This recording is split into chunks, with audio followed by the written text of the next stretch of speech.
Hi, welcome to Yoyo TV. Manmohan Singh భారత విశిష్ట నేతల్లో ఒకరు. మన్మోహన్ సింగ్ భారత ఆర్థిక విధానాలపై బలమైన చెరగని ముద్ర వేశారు. ఈ మాటలు అన్నది ప్రతిపక్ష యూపీఏ కూటమి నేతో లేదా కాంగ్రెస్ నేతో కాదు, భారతీయ జనతా పార్టీ నేత, భారత ప్రధాని నరేంద్ర మోదీ. అది మన్మోహన్ సింగ్ లెవెల్. ఆర్థికవేత్తగా, ప్రధానిగా మన్మోహన్ సింగ్ దేశానికి చేసిన సేవలు అలాంటివి. మరి మాజీ ప్రధాని మన్మోహన్ సింగ్ తుదిశ్వాస విడిచారు. అనారోగ్యానికి గురైన మన్మోహన్ సింగ్ను కుటుంబ సభ్యులు ఢిల్లీ ఎయిమ్స్కు తరలించగా చికిత్స పొందుతూ ఆయన కన్నుమూశారు. అయితే ఆర్థికవేత్తగా ప్రత్యేక గుర్తింపు పొంది ప్రధానమంత్రిగా దేశానికి విశిష్ట సేవలు అందించిన మన్మోహన్ సింగ్ జీవితంలో ఎన్నో చెరగని పేజీలున్నాయి. పంజాబ్ ప్రావిన్స్లో సెప్టెంబర్ 26, 1932న మన్మోహన్ సింగ్ జన్మించారు.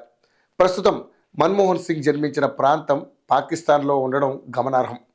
దేశ విభజన తర్వాత కుటుంబంతో సహా మన్మోహన్ కుటుంబం భారతదేశానికి వలస వచ్చింది.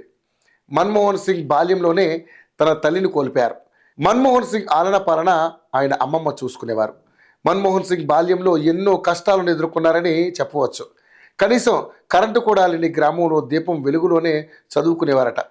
మన్మోహన్ సింగ్ అమృత్సర్లోని హిందూ కళాశాలలో చదివారు. ఆ తర్వాత పంజాబ్ యూనివర్సిటీ నుంచి బ్యాచిలర్స్, మాస్టర్స్ పొందారు. అంతేకాదు కేంబ్రిడ్జ్ విశ్వవిద్యాలయం నుండి తన ఎకనామిక్స్ ట్రిపోస్ చేసి ఆక్స్ఫర్డ్ విశ్వవిద్యాలయం నుంచి డీఫిల్ చదివారు. మన్మోహన్ సింగ్ 1966 నుండి 1969 వరకు United nations conference on trade and development కోసం పనిచేశారు. లలిత్ నారాయణ్ మిశ్రా సహకారంతో విదేశీ వాణిజ్య మంత్రిత్వ శాఖకు సలహాదారుడుగా కూడా పనిచేశారు. 1972లో మన్మోహన్ సింగ్ ఆర్థిక మంత్రిత్వ శాఖలో ముఖ్య సలహాదారుగా, 1976లో ఆర్థిక మంత్రిత్వ శాఖ కార్యదర్శిగా బాధ్యతలు చేపట్టారు. 1982లో మన్మోహన్ సింగ్ ఆర్బీఐ గవర్నర్గా కూడా నియమితులయ్యారు. 1985 నుండి 1987 వరకు భారత ప్రణాళికా సంఘం డిప్యూటీ చైర్మన్గా ఉన్నారు. ఆ సమయంలో 1987లో సింగ్కు పద్మవిభూషణ్ అవార్డు ఆయనకు వరించింది. 1991లో యూనివర్సిటీ గ్రాంట్స్ కమిషన్ చైర్మన్గా నియమితులయ్యారు. తర్వాత 1991 జూన్లో పివి నరసింహన్ మంత్రివర్గంలో ఆర్థిక మంత్రిగా నియమితులయ్యారు. మన్మోహన్ సింగ్ 1991లో రాజ్యసభకు ఎన్నికయ్యారు. మరలా 1995, 2001, 2007 మరియు 2013లో తిరిగి రాజ్యసభకు ఎన్నికయ్యారు. కాంగ్రెస్ పాలనలో మన్మోహన్ సింగ్ మే 22, 2004న భారతదేశ 14వ ప్రధానమంత్రిగా బాధ్యతలు చేపట్టారు. 2 దఫాలుగా 10 ఏళ్లు ప్రధానమంత్రిగా మన్మోహన్ దేశానికి సేవలు అందించారు.